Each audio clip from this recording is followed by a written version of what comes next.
बिस्मिल्लाहिर्रहमानिर्रहीम। अस्सलाम वालेकुम फ्रेंड्स, आज जो मैं रेसिपी आपके साथ शेयर करने जा रही हूँ ना, बच्चे तो पसंद करते ही हैं इसको, बच्चों के साथ साथ बड़ों के भी ये बहुत ज़्यादा फेवरेट होने वाले हैं। ये मज़ेदार से फ्राइज़ जो है क्रिस्पी क्रंची, आप बच्चों को लंच बॉक्सेस के लिए बना के दें या फिर आप इफ्तारी में बनाएं। रेगुलर इन्हीं की फरमाइश होगी, तो रेसिपी को स्टार्ट करते हैं। 3 बड़े साइज़ के यहाँ पे आलू लेके मैंने छिलके उतार के अच्छे से इनको धो के खुश कर लिया और कटिंग इनकी स्टार्ट करते हैं। तो कटिंग जो है वो बहुत ज़्यादा ज़रूरी है। एक एक आलू के ना थोड़ी सी चौड़ाई वाली सिम से मैंने 3-3 पीस जो हैं वो कर लिए हैं।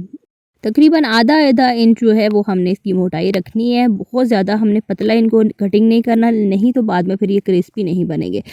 और कटिंग करते हुए लंबाई इसकी सिमत जो है, लंबाई और जो चौड़ाई है इसकी एक जैसी रखेंगे। यहाँ पे आलूओं की कटिंग जो है ये माशाल्लाह से हो चुकी है। अब नेक्स्ट स्टेप की तरफ चलते हैं। इससे हमारे फ्राइज़ बाहर से बहुत ही क्रिस्पी क्रंची बनेंगे। तो आलू जो है इनको मैंने एक बड़े बर्तन में निकाल लिया और इसमें शामिल कर दिया मैंने 1 चाय का चम्मच नमक, और चटपटा मज़ेदार बनाने के लिए 1 खाने का चम्मच मैंने कूटी हुई लाल मिर्च शामिल की है। इसके साथ साथ आधा चाय का चम्मच मैंने लहसुन का पाउडर शामिल किया है। लहसुन का पाउडर शामिल करें या अगर ना हो तो आप सिंपल लहसुन के 2-3 जवे लेके तो उनको बिल्कुल बारीक पीस के शामिल कर सकते हैं, बहुत अच्छा टेस्ट आता है। 1 खाने का चम्मच पिसा हुआ सूखा धनिया मैंने शामिल किया। इसके साथ साथ 1 चाय का चम्मच सफ़ेद ज़ीरा पिसा हुआ शामिल कर दिए, और यहाँ पे साथ ही साथ शामिल कर देंगे इसमें आधा चाय का चम्मच हल्दी। अच्छे कलर के लिए आप चाहें तो हल्दी की जगह आप जर्दे का रंग 2 चुटकी शामिल कर सकते हैं। और इसके साथ साथ शामिल कर दिया मैंने आधा चाय का चम्मच सुरख मिर्च, और यहाँ पे 2 अदद मैं अंडे शामिल करूँगी। मेरे पास तकरीबन 3 पाव के करीब आलू थे। 3 पाव आलूओं में मैं 2 अदद अंडे शामिल करूँगी, जो कि बिल्कुल परफेक्ट क्वांटिटी है। और यहाँ पे अंडे जो हैं वो एक एक करके मैंने शामिल कर दिया। अब यहाँ पे हाथों की मदद से मिक्स करूँगी, आप चाहें तो चम्मच की मदद से मिक्स कर लें, लेकिन हाथों की मदद से मेरे ख्याल में मिक्सिंग जो है ना बहुत अच्छे से होती है। तो हाथों को मैंने अच्छे से पहले धो लिए, और यहाँ पे अब हमने इतनी मिक्सिंग करनी है कि ये अंडे जो है ना, अंडे और मसाले जो हैं ये मिक्स होके आलूओं के ऊपर अच्छे से लग जाएँ। तो यहाँ पे ये जो फ्राइज़ बनाने जा रहे हैं ना, ये बहुत ही कमाल का टेस्ट आने वाला है, क्योंकि जो अंडों के साथ और आगे जो हम अब इसको क्रिस्पी बनाने के लिए मज़ीद चीज़ें शामिल करेंगे ना, इनको शामिल करने से बहुत ही मज़े की और बहुत डिफरेंट स्टाइल के ये फ्राइज़ जो हैं ये बन के तैयार होते हैं। तो मिक्सिंग यहाँ पे अच्छे से मैंने कर ली है। यहाँ पे अब एक छलनी मैंने रख दी है इनके ऊपर, और आधा कप मैंने शामिल कर दिया है मैदा। मैदा यहाँ पे शामिल छलनी की मदद से करेंगे और इस तरीके से ना फैला के मैदा डालेंगे, ताकि तमाम आलूओं के ऊपर जो है वो कोटिंग सी अच्छी सी हो जाए। इसी वजह से फ्राइज़ को मैंने एक बड़े बर्तन में निकाला था। तो थोड़ा-थोड़ा करके मैदा शामिल करेंगे, एक साथ शामिल नहीं करना। पहले मैंने आधा कप शामिल किया और बिल्कुल हल्के हाथों से मैंने मिक्सिंग करनी है। यहाँ पे बहुत ज़्यादा ज़ोर नहीं लगाना मिक्सिंग करते हुए, नहीं तो फिर मैदे की कोटिंग जो है ये आलूओं के ऊपर अच्छे से नहीं हो पाएगी। यहाँ पे हल्के हाथों से हमने इसको मिक्स करना है, और यहाँ पे जब आप मिक्स करेंगे ना तो आपको खुद ही फील हो जाएगा कि इसके ऊपर जो मैदा है उसके बड़े अच्छे से क्रम्स बन जाएंगे।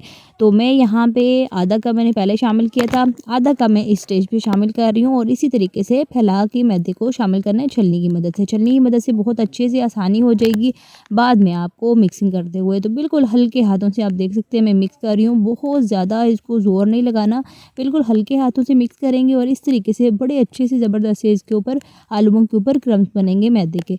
तो मिक्सिंग माशाल्लाह से यहाँ पे मैंने कर ली है, ये आपको मैं करीब से दिखा रही हूँ। इस तरीके से अब इसके ऊपर मैदे की कोटिंग होगी ना, तो बाद में फ्राई होने के बाद ये फ्राइज़ जो हैं बहुत ही मज़े के और क्रिस्पी बनेंगे। दूसरी तरफ एक कढ़ाई में ऑयल जो है ये मैंने चढ़ा दिया था गर्म होने।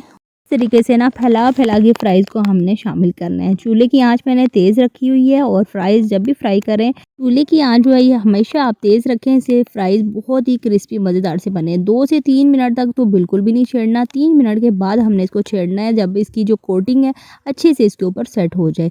यहाँ पे 2 से 3 मिनट के बाद इन फ्राइज़ की मैंने साइड चेंज कर दी है। दूसरी साइड से भी इसी तरीके से फ्राई करेंगे, और उलटते-पुलटते प्यारा सा गोल्डन ब्राउन कलर आने तक हमने इनको फ्राई करने हैं। और माशाल्लाह से ये कलर देख सकते हैं, और इसके ऊपर जो देखिए जो कोटिंग हुई है ना ये बहुत ही मज़े की और क्रिस्पी लगती है। तो यहाँ पे प्यारा सा कलर आ चुका है, बड़े अच्छी ज़बरदस्त ये फ्राइज़ फ्राई हो चुकी है। करने के बाद एक छलनी में मैं निकालती जा रही हूँ, ताकि एक्स्ट्रा ऑयल जो है ये निकल जाए। और करीब से आप देख सकते हैं माशाल्लाह से कितने ज़बरदस्त लग रहे हैं। और ये नेक्स्ट बैच में आपको दिखा रही हूँ, आवाज़ से आपको फ़ील हो रहा होगा कि ये कितने माशाल्लाह से क्रिस्पी और मज़ेदार बने हैं। तो यहाँ पे मैंने फ्राइज़ जो हैं ये सारे फ्राई कर लिए हैं, डिश आउट कर दिया इसको प्यारी सी सर्विंग प्लेट में, और इनको मैंने सर्व किया है केचप के साथ। बहुत ही मज़ेदार लगते हैं। अगर आप बड़े अफराद के लिए बना रहे हैं तो मज़ीद चटपटा मज़ेदार बनाने के लिए इनके ऊपर थोड़ा सा चाट मसाला छिड़क के तो आप सर्व करेंगे ना तो बहुत मज़ेदार लगने वाले हैं। तो इस ज़बरदस्त सी रेसिपी के साथ मैं आपसे इजाज़त चाहती हूँ। अगर आपको आज की मज़ेदार सी वीडियो पसंद आई हो तो वीडियो को लाइक और अपने फ्रेंड्स एंड फैमिली में शेयर करना मत भूलिएगा, और चैनल पर अगर आपने फर्स्ट टाइम विजिट किया तो सब्सक्राइब ज़रूर करिएगा। अल्लाह हाफिज़, फ़ी अमान अल्लाह।